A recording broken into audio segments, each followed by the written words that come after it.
Hello friend, स्वागत है आप सभी का आपके अपने यूट्यूब चैनल लर्निंग एरा में। एसएससी सीजीएल 2021 का टायर 2 एग्ज़ाम है, वो 8 तारीख को सक्सेसफुली कंडक्ट करा दिया है एसएससी ने। तो चलिए देखते हैं कि मैथ का पेपर का लेवल कैसा रहा, कैसे रहे हैं अब की बार लोगों के अटैम्प्ट, और साथ में देखेंगे कि प्रीवियस ईयर्स के कंपेरिजन में डिफ़िकल्टी लेवल कितना क्या था।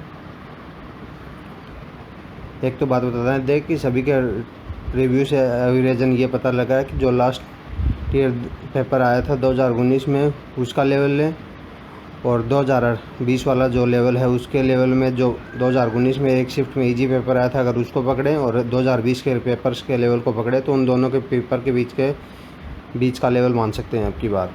क्योंकि अब की बार 2020 के कंपैरिजन में थोड़ा इजी मान सकते हैं, और 2019 में जो इजी शिफ्ट आई थी एक शिफ्ट, उसके कंपैरिजन में थोड़ा सा हार्ड मान सकते हैं। तो अगर हम टॉपिक वाइज देखने की कोशिश करें तो टॉपिक वाइज में हम देखते हैं कि जो परसेंटेज में क्वेश्चन थे वो भी मैक्सिमम इजी टाइप के ही थे। वो सिंपल से क्वेश्चन थे कि बहुत ही सिंपल फार्मूला, बेसिक फार्मूला होते हैं उन्हीं पे क्वेश्चन थे। और अगर हम कंपाउंड इंटरेस्ट और CI इनकी बात करें तो इनमें भी सिंपल से क्वेश्चन थे, जैसे कि 2 साल का CI दे रखा है, परसेंटेज दे रखा है और उसका SI पूछा है। वहीं पर अगर प्रॉफिट लॉस की बात करें, प्रॉफिट लॉस में भी सिंपल से क्वेश्चन थे। प्रॉफिट लॉस में एक वस्तु का उसका सेलिंग प्राइस दे रखा था, उसमें डिस्काउंट दे रखा था, और फिर उसके बाद में अगर उसका डिस्काउंट उतने की बजाय अगर 5% और ज़्यादा घटा दिया जाता है तो अगर प्रॉफिट कितना होगा, इसी टाइप के क्वेश्चन दे रखे थे। वहीं पर अगर रेशियो प्रपोर्शन की बात करें तो रेशियो प्रपोर्शन में भी सिंपल वो पार्टनरशिप वाले क्वेश्चन थे, वो थे। मिक्सचर एलिगेशन वाले क्वेश्चन थे, वो भी इसी रेशियो प्रपोर्शन के अंदर आते हैं। मिल्क और वाटर वाला तो उसके अंदर से उसका कुछ पोर्शन निकाल दिया जाता है, फिर उसी प्रोसेस को रिपीट कर दिया जाता है। वो सिंपल फार्मूले वाले पे भी क्वेश्चन थे। अगर थोड़ा बहुत टफ सेक्शन की बात करें तो ये टफ सेक्शन है, इसमें नंबर सिस्टम है, ये थोड़ा सा आपकी बार टफ सेक्शन रहा था, क्योंकि इसमें कैलकुलेशन थोड़ी सी ज़्यादा बन रही थी। इसमें सीरीज़ वाले क्वेश्चन थे, उनमें कैलकुलेशन अलग थी, वो बिल्कुल भी लास्ट ईयर की तरह नहीं थे। तो यहाँ पर थोड़ा सा टफ सेक्शन मान सकते हैं नंबर सिस्टम को। वहीं पर एवरेज की बात करें तो एवरेज में भी सिंपल से क्वेश्चन थे, इसके भी ज़्यादा क्वेश्चन नहीं थे, 2-3 क्वेश्चन ही थे। पर इसके जो सिंपल से क्वेश्चन थे कि मतलब 8 नंबर या 9 नंबर है उसका एवरेज दे रखा है, फिर 5 नंबर का एक एवरेज दे रखा है, और फिर बचे हुए 3 नंबर का एक दूसरे का रेस्पेक्ट में बता रखा है कि वो 10 नंबर ज़्यादा बड़ा है, वो इससे 5 नंबर कम है, तो फिर उनका एवरेज पूछा आपस में, तो वो निकल आएगा ईजिली। वहीं पर अगर हम टाइम वर्क की बात करें तो टाइम वर्क में भी जो सिंपल से क्वेश्चन थे A, B, C उनके टाइम वर्क के अकॉर्डिंग थे कि मतलब उन्होंने A ने इतने दिन में काम में किया, B ने इतने दिन में काम करता है, C ने इतने दिन में काम करता है, और वहीं पर B और C है वो मान रखे थे कि लास्ट में 2 दिन छोड़ के चले जाते हैं, C लास्ट में 3 दिन पहले छोड़ के चला जाता है, तो वो टोटल वर्क है वो कितने दिन में काम पूरा करेंगे, इस टाइप के क्वेश्चन थे वो सिंपल वाले। वहीं पर अगर हम मिक्सचर एलिगेशन की बात करें तो मिक्सचर एलिगेशन के भी दो या 3 टाइप के क्वेश्चन थे। तो उसमें से एक टाइप का तो ये मान सकते हैं कि जो मिल्क और वाटर वाला था उसमें उनका रेशियो दे रखा था, तो और उनकी टोटल वॉल्यूम थी 100 लीटर। अगर उसमें से 10 लीटर वॉल्यूम का उसको निकाला जाए और उसमें से फिर उसको मिल्क डाल दिया जाए 10 लीटर की जगह, और यह प्रोसेस 3 बार रिपीट किया जाए तो वाटर का परसेंटेज कितना बचेगा, इस टाइप के क्वेश्चन थे। वहीं पर अगर पाइप सीटरन की बात करें तो पाइप सीटरन का क्वेश्चन लगभग कोई नहीं था, ये हमें देखने को मिला, और वहीं पर रिव्यू में भी यही बताया गया। अगर आपको कोई ध्यान में आया पाइप सीटरन का क्वेश्चन तो आप कमेंट बॉक्स में कर सकते हैं। वहीं पर अगर पार्टनरशिप की बात करें तो पार्टनरशिप में भी वो ABCD है, उनका AB का रेशियो दे रखा, और फिर CD का रेशियो दे रखा, और फिर इसी तरह से उनका फिर बाद में A और B, C और D में इन्वेस्टमेंट का दे रखा था कि इन्होंने इतने 5 महीने इन्वेस्ट किया, C ने 10 महीने इन्वेस्ट किया, B ने 12 महीने इन्वेस्ट किया, इस टाइप से। और फिर उनका प्रॉफिट का रेशियो तो C का रेशियो दे रखा था और A और B का रेशियो पूछा था, इसी टाइप के क्वेश्चन थे। मतलब वो डेटा थोड़ा बहुत इधर उधर हो सकता है, पर पैटर्न बता दिया कि आपको इसी टाइप के क्वेश्चन थे।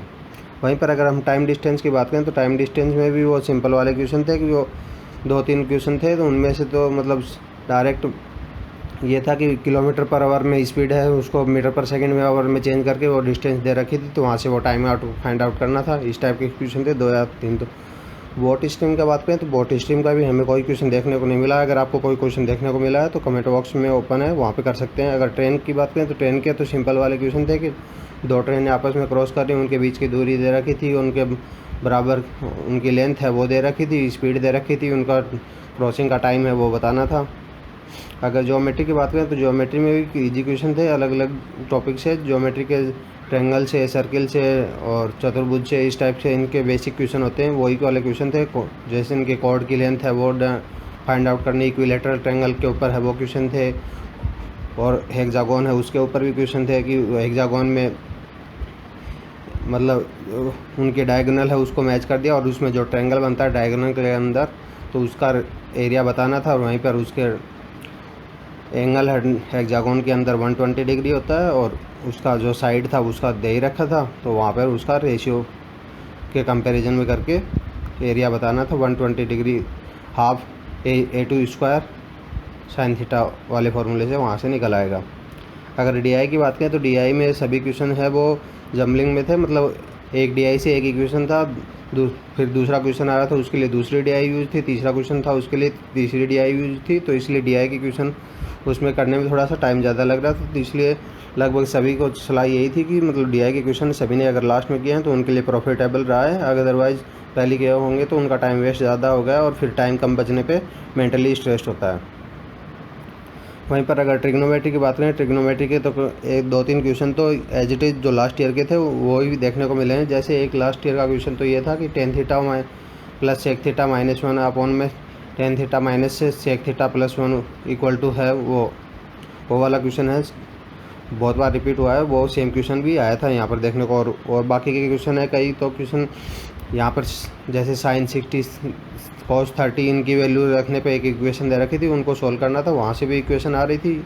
या फिर 2-3 क्वेश्चन ये ऐसे थे कि उनमें अगर अपन एक्स की वैल्यू है वो मतलब थीटा या एक्स की जो भी वैल्यू उसकी जगह अगर अपन 30 या 60 रख के सोल्व करेंगे तो वो भी आंसर बन रहा था। अगर अलजेब्रा की बात करें तो अलजेब्रा में तो A³ B³ वाले फॉर्मूले थे, उसके ऊपर भी क्वेश्चन थे, वहाँ से भी वो डायरेक्ट हो रहा था। या फिर उसको अगर A³ B³ उसमें से B की वैल्यू अगर 0 रख के वहाँ से सोल्व करें तो वैसे भी सोल्व हो रहा था, मतलब सिंपल क्वेश्चन था ज़्यादा। अगर इंडिसेज और सर्ट्स की बात करें तो यहाँ पर थोड़ा सा टफ भी क्वेश्चन मान सकते हैं, या फिर उस क्वेश्चन को गलत भी मान सकते हैं, क्योंकि वहाँ पे वो क्वेश्चन कईयों ने बता रहे हैं कि वो गलत भी हो सकता है। अगर मेंसुरेशन की बात करें, मेंसुरेशन भी कोई ज़्यादा मतलब टफ सेक्शन वाला नहीं था, पर इजी भी नहीं मान सकते, क्योंकि इसमें भी जो क्वेश्चन थे वो 2-3 क्वेश्चन तो ऐसे थे वॉल्यूम ट्रांसफॉर्म वाले थे। जैसे स्फीयर का वॉल्यूम दे रखा है तो उसके कंपेरेटिव उसको मेल्ट करके अगर छोटे स्फीयर बनाए गए, उनकी रेडियस दे रखी तो वो कितने स्फीयर बनाए जाएंगे। या फिर सिलेंडर का क्वेश्चन था कि सिलेंडर में उसका वॉल्यूम पूछा था, वहीं पर कर्व सरफेस एरिया और टोटल सरफेस एरिया है, और ये दे रखे थे, रेडियस दे रखी थी, हाइट मिसिंग थी, तो उसके हिसाब से वो हाइट निकाल के और फिर उसका वॉल्यूम निकालना था। तो इस टाइप से पर उनके कई क्वेश्चन हैं उनमें कैलकुलेशन पूरा करने की जरूरत नहीं थी, क्योंकि अगर उनका मल्टीपल फैक्टर ढूंढेंगे तो वो मल्टीपल फैक्टर से भी क्वेश्चन हो रहा था। जैसे 7 और 11 के मल्टीपल फैक्टर से मेंसुरेशन के क्वेश्चन करते हैं वैसे क्वेश्चन हो रहे थे। अगर डाटा इंटरप्रिटेशन की बात करें तो इनका भी ज़्यादा मतलब हाई सेक्शन नहीं था, वेटेज में भी ज़्यादा नहीं था, और वैसे क्वेश्चन भी हाई टफ लेवल के नहीं थे। तो यहाँ पर ओवरऑल देख सकते हैं कुछ टॉपिक हैं वो थोड़े से हाई लेवल के या फिर मीडियम साइज़ के मान सकते हैं कि उनका मतलब टाइम लग रहा था किसी में, या फिर कुछ क्वेश्चन हैं ऐसे जिन्होंने मतलब नंबर सिस्टम वाले हैं जो थोड़े से हार्ड सेक्शन में मान सकते हैं। तो इस वजह से 2019 में जो एग्ज़ाम हुआ था जिसमें इजी शिफ्ट आई थी उसके कंपेरेटिव में थोड़ा सा टफ साइड में मान सकते हैं, और वहीं पर जो 2020 में एग्ज़ाम हुआ था उनके कंपेरेटिव में थोड़ा सा ईजी सेक्शन में मान सकते हैं। इन दोनों के मतलब बीच का लेवल मान सकते हैं। तो इनके कंपेरेटिव से अब ये बात तो साफ है कि जिनका एवरेज स्कोर है वो 2020 के कंपेरेटिव में थोड़ा सा हाई जाएगा।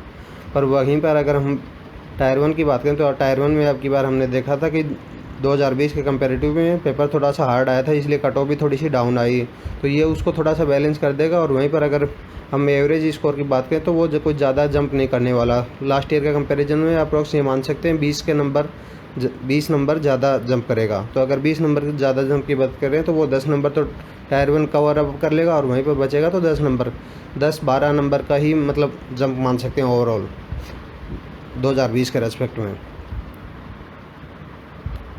अगर आपको वीडियो पसंद आए तो वीडियो को लाइक करें, अपने दोस्तों के साथ शेयर करें। आपके लिए कमेंट बॉक्स ओपन है, आपकी कोई क्वेरी है तो वहाँ पर पोस्ट कर सकते हैं, या फिर हमारे साथ टेलीग्राम चैनल पे और ग्रुप पे जुड़ सकते हैं। वीडियो के डिस्क्रिप्शन में टेलीग्राम का लिंक मिल जाएगा।